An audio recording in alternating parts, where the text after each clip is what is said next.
Detroit Become Human. É um vídeo que eu não tenho roteiro pra ele. Vai. Pessoal, hoje a gente vai falar de um dos jogos mais esperados desde que ele foi anunciado, tanto pelos gráficos dele quanto pela produtora. Calma aí que eu vou falar tudo. Hoje o programa é sobre Detroit Become Human.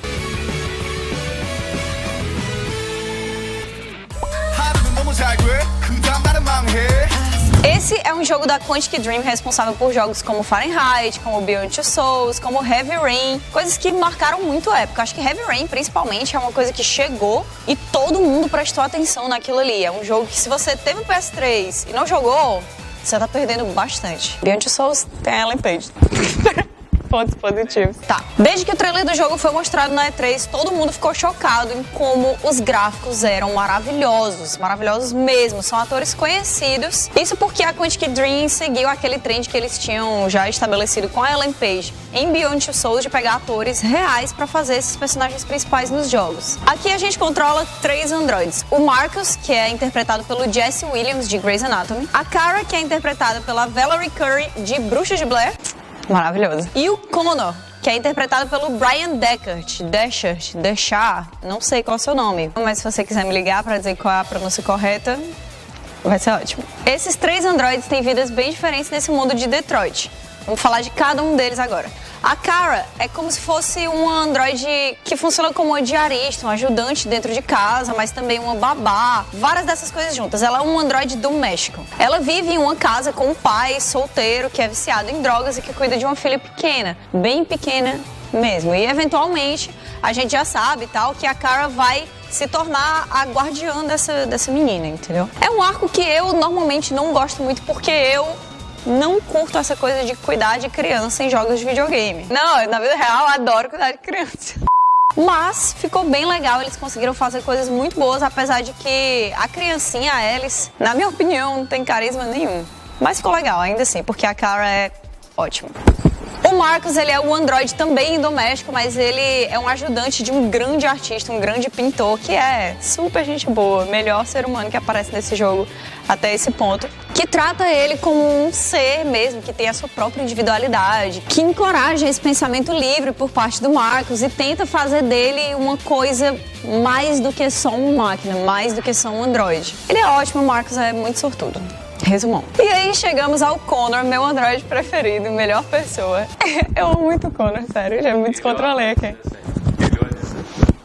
Ah, um é homem e outra é mulher. Não conta. Ele é muito legal. Ele é um androide policial. É o último modelo da empresa que faz esses androides nesse mundo, a CyberLife. Eles fizeram esse protótipo para ajudar em investigações policiais e ele, junto com o detetive Hank, cuida de alguns casos ligados a androides. Por quê? Porque nesse mundo tá acontecendo uma coisa muito estranha. Esses androides, que eles não explicam muito bem como é que chegou até ali, mas eles já são bem parecidos com humanos, já agem de maneiras parecidas com humanos e tal, quebrando as regras do que é ser um androide e não um ser humano. Eles estão cometendo crimes e até ferindo seres humanos, que é uma grande proibição, jamais poderia acontecer dentro da programação normal deles. E eles são chamados de divergentes. Esses divergentes são o centro da história desse jogo. Depois de toda essa evolução da tecnologia, os androides estão começando a agir como seres humanos, eles estão começando a perceber a sua própria individualidade, eles estão começando a se sentir vivos, que é uma coisa maluca. E ninguém sabe agir em relação a isso, principalmente a empresa que criou eles.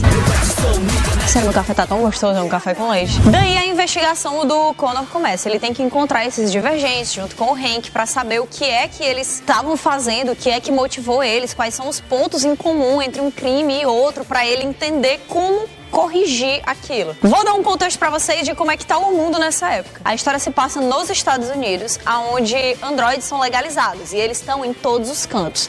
Eles estão tomando alguns empregos de humanos, como caixas de loja, como diaristas, como garis, como, enfim, um monte de coisa. E a taxa de desemprego no país é altíssima, assustadora. Então tem vários protestos por parte desses humanos querendo que os androides sumam, porque eles estão desestabilizando completamente a sociedade. sociedade. Acontece que a economia americana tá se dando meio que bem com isso, né? Apesar de toda essa taxa enorme de desemprego. E isso causa, por parte de muitos humanos, um ódio absurdo pelos androides. Eles querem que eles sumam, sejam destruídos. E eles só não destroem qualquer androide que eles encontram na rua e quebram e tal, porque eles vão ter que pagar pelos danos que eles fizerem àquelas máquinas, que são caríssimas. Acontece que porque esses androides são tão profundamente, sei lá, integrados nessa sociedade humana em todos os aspectos, porque eles são esses seres que têm inteligência artificial, que é muito óbvio que eles estão sempre aprendendo coisas e melhorando essa inteligência artificial por conversar mais com humanos, por conviver mais com todo mundo e tal.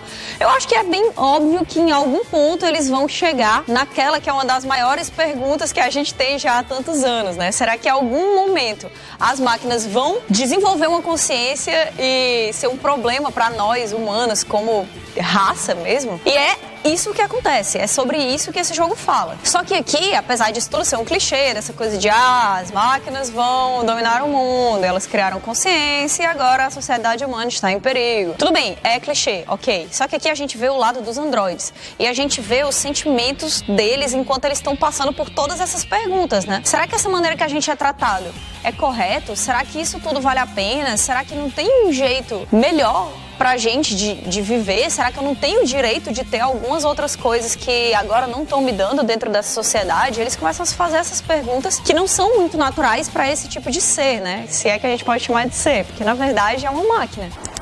Aqui no jogo, para eles fazerem você empatizar com essa classe toda dos androides, eles mostram em vários momentos como eles são maltratados pelos humanos, que não enxergam aquelas pessoas, aqueles seres, como iguais. Nesse mundo, os androides eles têm um espaço na sociedade muito parecido com o que a gente vê de divisão racial em jogos como BioShock Infinite, que mostram todo esse problema do movimento negro e tal, principalmente nos Estados Unidos.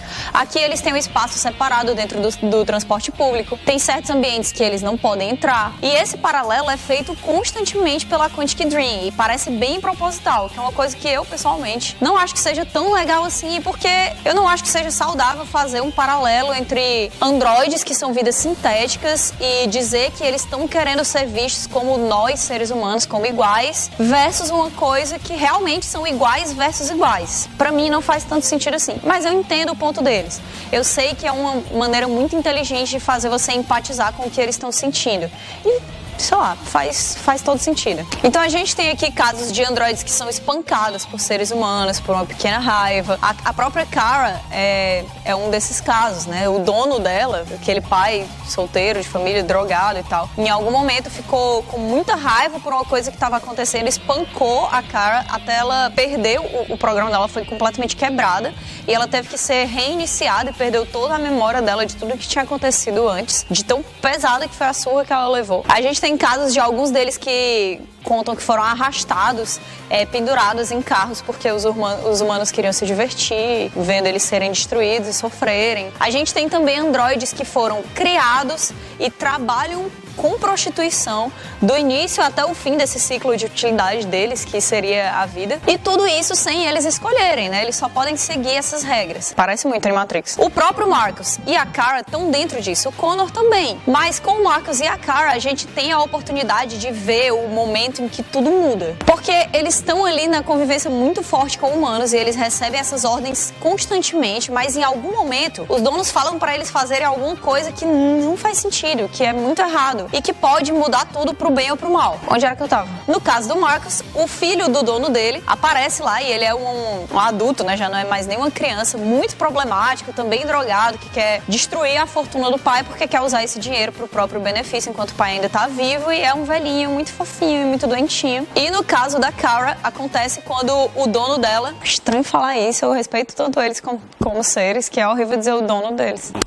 É quando o dono dela diz que pega o cinto dele e diz que vai espancar a filha dele, a filhinha mais nova dele, que a Kara vê como a filha dela, né? E aí eles têm que passar por essa barreira da programação deles de eu preciso seguir a ordem dos humanos, eu não posso desobedecer, pra chegar em um novo ponto que tá do outro lado dessa parede invisível que freia eles de ser tudo que eles querem ser por eles mesmos e não pelas ordens dos outros, e decidir desobedecer. Nós, jogadores, como humanos que somos, é mais fácil pra gente enxergar o lado dos seres humanos dentro disso que acaba se tornando uma grande guerra, né? A gente sabe que a nossa raça tem consciência e tem sentimentos e que a nossa vida é muito preciosa. Mas esse jogo coloca a gente no outro lado da moeda e sabe vender muito bem pra gente, no final das contas, estar bem do lado dos androides. Tanto é que eu tô fazendo esse review aqui e tá sendo muito difícil pra mim não chamar eles de pessoas, porque eu considero eles pessoas. E a aparência humana tão perfeita ajuda muito nisso. Dentro do jogo, o personagem que representa essa sensação que a gente tem é o Hank, o parceiro do Connor das investigações. Ele começa com uma pessoa completamente hostil, que odeia androides, que não tá afim de passar por aquilo ali, que fica com muita raiva quando o parceiro dele acaba sendo o Connor, mas que ele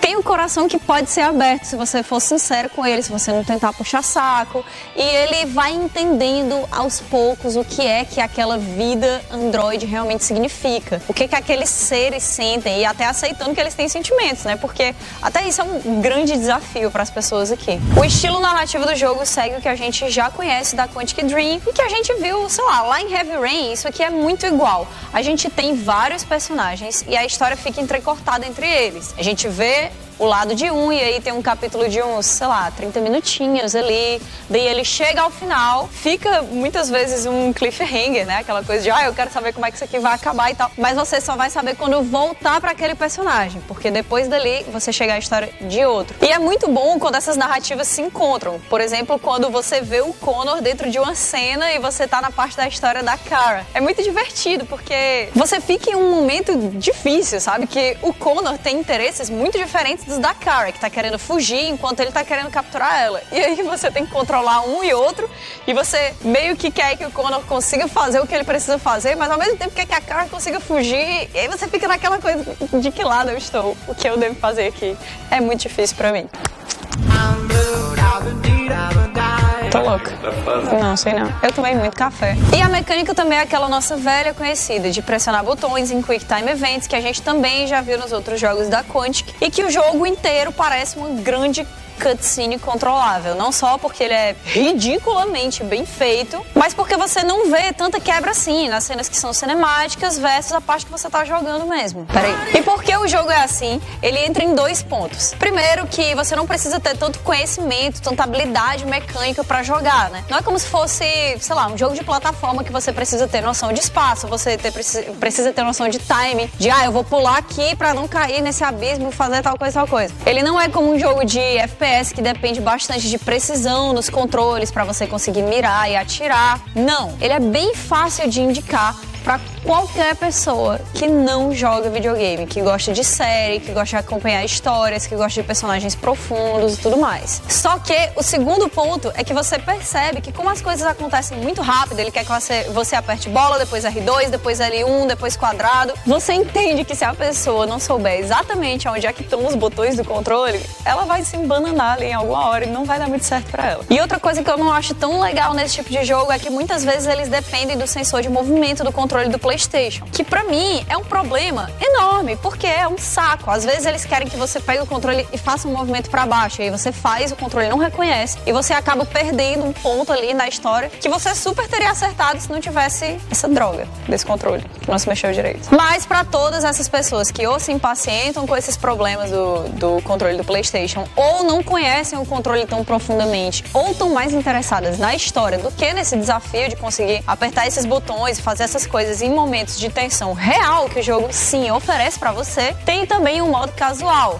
Na verdade, esse jogo só tem dois modos, né? O experiente e o casual. E eu acho que esse aí acaba atendendo bastante a necessidade de pessoas que não têm tanta intimidade assim com esse controle. E além dessa mecânica dos botões, a gente também tem escolhas, né? Os personagens estão convivendo com outros, conversando, pensando coisas, e nós, como jogadores, temos a oportunidade de escolher o que é que eles vão fazer. Às vezes, durante um diálogo, alguém pergunta uma coisa pro androide e você tem como decidir o que é que ele pensa, como ele age, o que é que ele vai fazer, e isso muda completamente a história. Depois que acaba cada um dos capítulos, você vê o mapa de todas as escolhas que você fez e vê também o percentual de pessoas ao redor do mundo que escolheu ou não escolheu aquilo ali, que me fez ficar muito confusa, né? Porque em muitas partes eu escolhi coisas, eu fui ver, quase ninguém tinha escolhido aquilo. E eu fiquei assim, por que as pessoas pensam desse jeito? E eu não.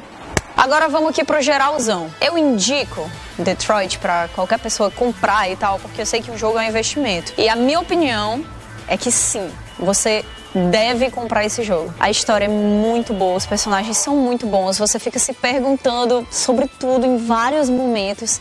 Eu acho que te marca, sabe? É uma história que te faz pensar, mesmo depois que o jogo acaba. E pra mim, essa é uma das coisas mais importantes e mais profundas que videogames têm pra oferecer pra gente como jogador. Dentro dos personagens principais, pra mim, o único que acabou deixando um pouco a desejar, apesar de eu ser muito fã de Grey's Anatomy, foi o próprio Marcus, que eu acho que não é tão bem escrito quanto os outros. Você não vê a personalidade dele tão bem quanto a dos outros androides, sabe? Mas ainda assim, ele é um personagem bem legal. Já a Kara é ótima, sério mesmo. Você consegue empatizar com tudo que ela tá passando. Você quer que ela consiga fazer tudo que ela sonha, que ela seja feliz, que ela viva a vida que ela quer viver. E o Connor, eu não tenho nem o que falar.